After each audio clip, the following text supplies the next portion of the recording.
Hi guys! So I recently ran a poll over on my community tab asking what you would like to see for the next video, and a lot of you requested how to line up your inkjet and laser printer so you can create beautiful prints with a foiled element. Let's jump in.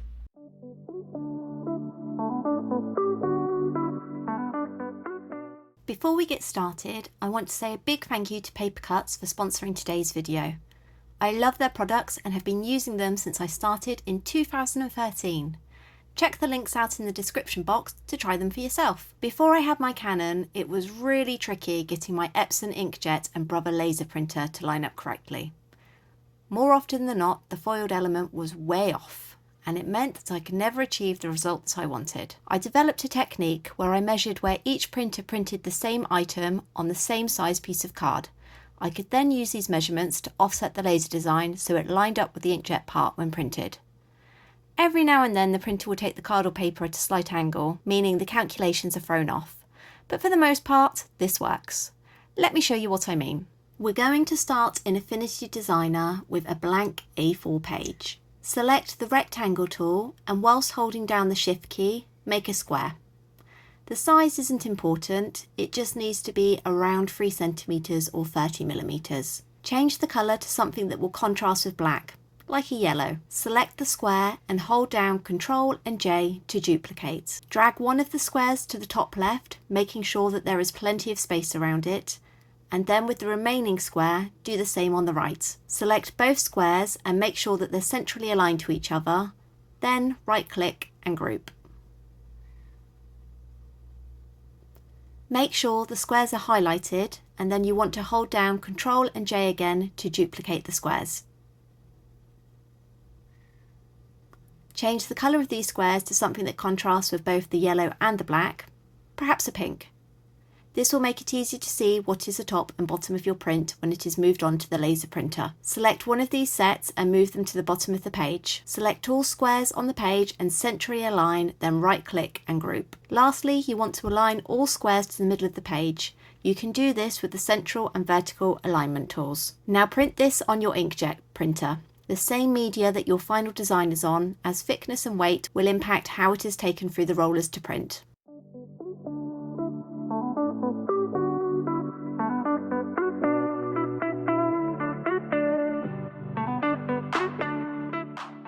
Now that we've got the inkjet part printed, we need to change the colours ready for the laser print. To save time, you can save the yellow and pink squares somewhere. This will mean that you don't have to do it each time you want to do a quick remeasure. Ungroup the squares and select the bottom two.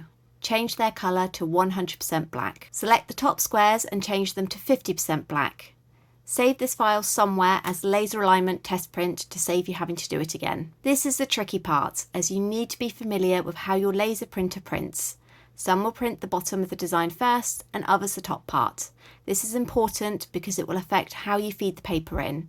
It's also why we have different coloured squares for the top and bottom. You want the laser printer to print the squares at the top of the design in the same place that the inkjet printer did. Have a play around and when you've got it figured out, print. As you can see, the inkjet and the laser printer are not lining up at all. On pretty much every single side, there's a slight difference. On my printer, the bottom is much further out from the laser and inkjet than it is at the top. There is a way that you can do it so that you would split your design into 4 quadrants, and then obviously for each foiled element you would print it separately, making the adjustments. But I'll be honest, it's never really been so much of an issue for me that I've had to do that. It is, however, something that you would want to consider if you've got highly detailed designs.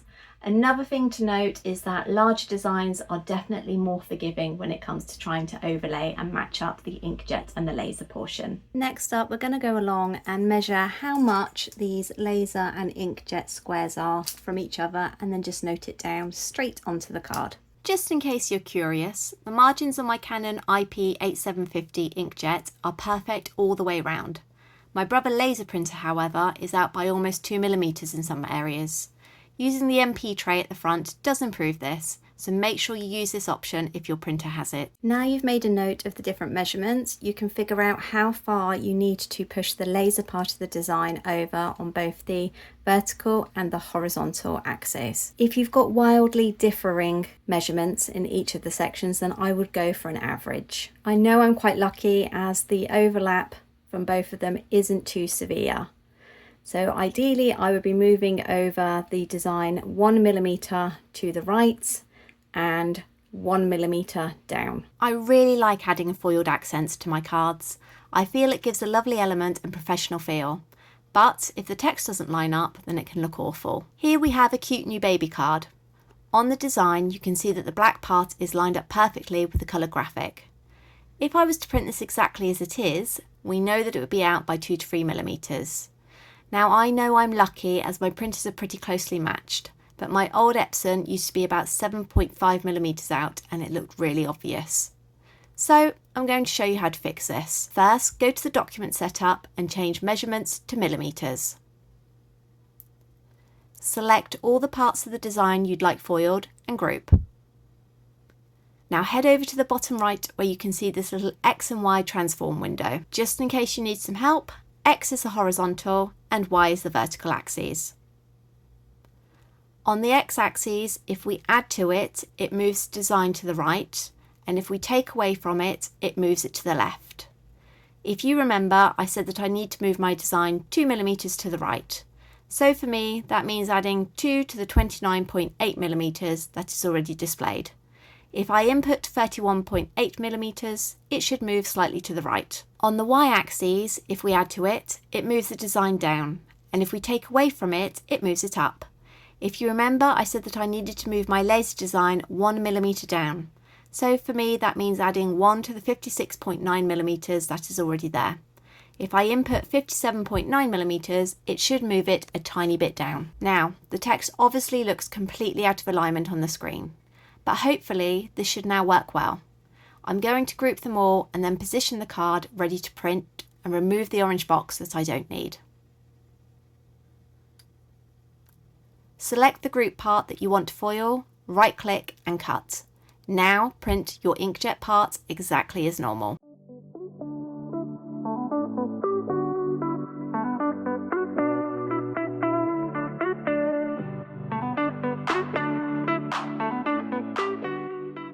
Next, delete the inkjet part of the design and right click and paste. Now we're going to print the laser part of the design.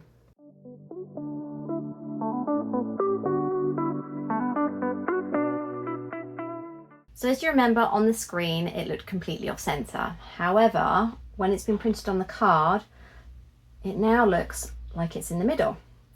If we hadn't have made those adjustments, then basically the text and the stars would not have lined up properly with the graphic, so that when we came to foil, it would be pointless because it would be really obvious. Next, I'm going to run this through my Patsy May Foil It machine. I've got lots of videos showing you how to get the best results with your foiling machine, so definitely check them out.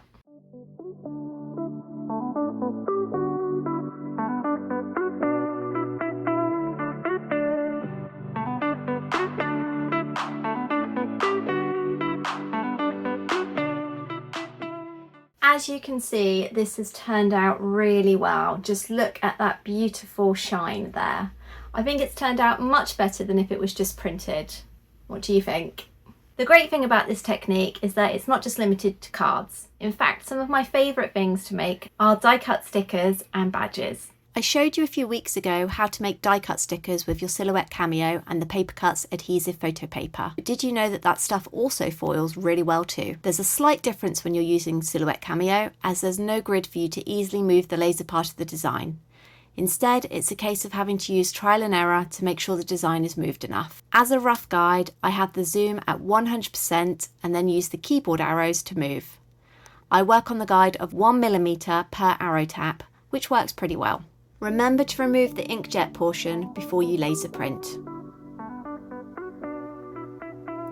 It's always best to foil your stickers before cutting on the silhouette, as the surface is uneven after cutting and the foil won't stick as well.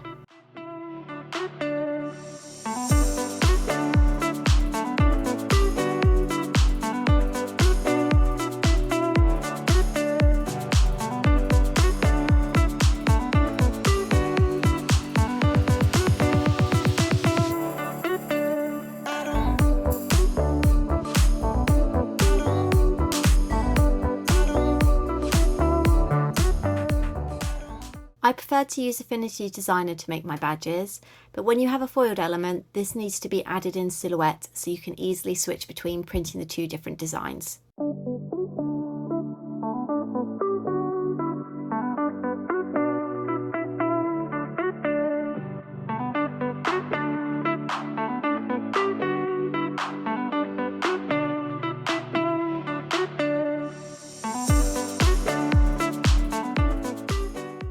I already love making badges, but when you have the combination of printed design with foiled elements, it brings my excitement to a whole new level. Now, you can probably tell from this that I'm recording this during the heatwave, made even worse by the fact that I've had to have the doors and windows closed for most of the day in my workroom to cut out the outside noise.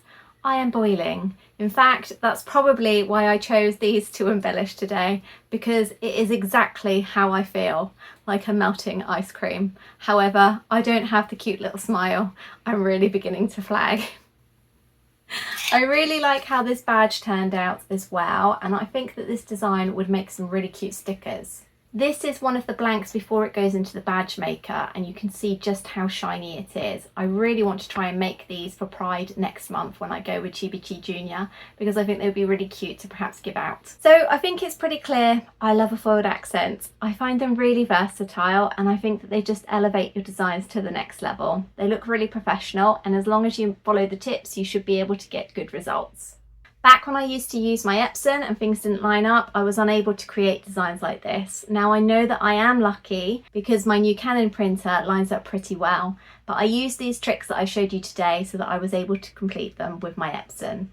It's not 100% perfect, and there are times even with my Canon printer where I have to go in and tweak the design for the laser part just to make sure it lines up. Hopefully with these tricks you'll be able to achieve perfection yourself. I really hope that I explained it in an easy to understand way. If you do have any questions about the process, just drop them in the comments box down below and I will get back to you. I want to say another big thank you to Paper Cutz, who provided the gloss card and also the adhesive gloss stickers sheets for me to use today. Without them, I wouldn't be able to foil so well, and I wouldn't be able to create all of these beautiful designs. I've dropped links to everything that I've used today down in the description box below so you can check them out for yourself. If you've enjoyed today's video, please hit that like button. It really does help my reach, and all the interaction I can get will push me that step closer to 2,000 followers. I'm currently uploading at least one video a week, and who knows, next week I may have 2. Hit the subscribe button and you won't miss a thing. Thank you so much for watching, and I'll see you next time. Bye!